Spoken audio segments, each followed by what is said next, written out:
Genghis Khan का असली नाम तेमुजिन था। उसका जन्म 1162 ईस्वी के आसपास मंगोलिया में हुआ था। उसके पिता यसुगई एक मंगोल कबीले के सरदार थे, जिन्हें दुश्मनों ने जहर देकर मार दिया। पिता की मृत्यु के बाद तेमुजिन और उसका परिवार बेसहारा हो गया और उन्हें अपने ही कबीले ने छोड़ दिया। बचपन में उसे घोर गरीबी, भूख और संघर्ष का सामना करना पड़ा, लेकिन तेमुजिन में नेतृत्व की अद्भुत क्षमता थी। धीरे धीरे उसने आसपास के कबीलों को अपनी बहादुरी और बुद्धिमत्ता से प्रभावित करना शुरू किया। उसने अपने कई दुश्मनों को हराकर उन्हें या तो समाप्त कर दिया या अपने साथ मिला लिया। 1206 ईस्वी में मंगोल कबीलों ने उसे अपना महान नेता घोषित किया और उसे चंगेज खान की उपाधि दी, जिसका अर्थ होता है विश्व विजेता। इसके बाद चंगेज खान ने दुनिया की सबसे बड़ी साम्राज्य विस्तार की योजना शुरू की। सबसे पहले उसने उत्तरी चीन पर हमला किया, जहां जिन वंश का शासन था। उसने बीजिंग समेत कई शहरों को जीत लिया।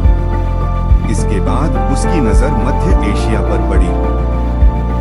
वहां ख्वारज़्म साम्राज्य के शासक ने उसके व्यापारियों को मार डाला था, जिससे क्रोधित होकर चंगेज खान ने समरकंद, बुखारा, निशापुर, हेरात और बल्ख जैसे शहरों पर हमला किया।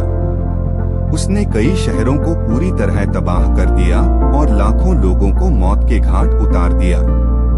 फिर उसने ईरान और अफगानिस्तान के कई हिस्सों पर विजय प्राप्त की। उसकी सेनाएं अत्यंत तेज, अनुशासित और रणनीति में माहिर थीं। चंगेज खान न केवल एक महान योद्धा था, बल्कि एक प्रभावशाली प्रशासक भी था। उसने यासा नामक एक कठोर और समान कानून व्यवस्था लागू की, डाक सेवा शुरू की, व्यापार मार्गों की सुरक्षा की और सभी धर्मों को बराबर अधिकार दिए। 1227 ईस्वी में उसकी मृत्यु हुई।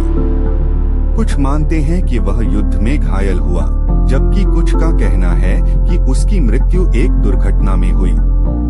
उसकी कब्र आज भी रहस्य बनी हुई है, क्योंकि उसके सैनिकों ने उसे गुप्त रूप से दफन किया और उसकी अंतिम यात्रा में शामिल सभी लोगों को मार दिया, ताकि स्थान गुप्त रहे।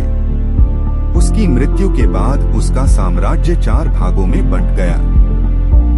चीन में युआन साम्राज्य, मध्य एशिया में चगताई खानते, रूस क्षेत्र में गोल्डन होर्ड और ईरान में इल्खानी सल्तनत।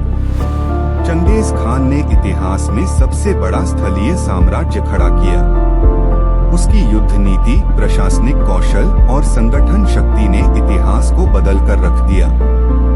यद्यपि उसकी में अपार हिंसा हुई, फिर भी उसे विश्व इतिहास में एक महान विजेता और दूरदर्शी शासक के रूप में याद किया जाता है।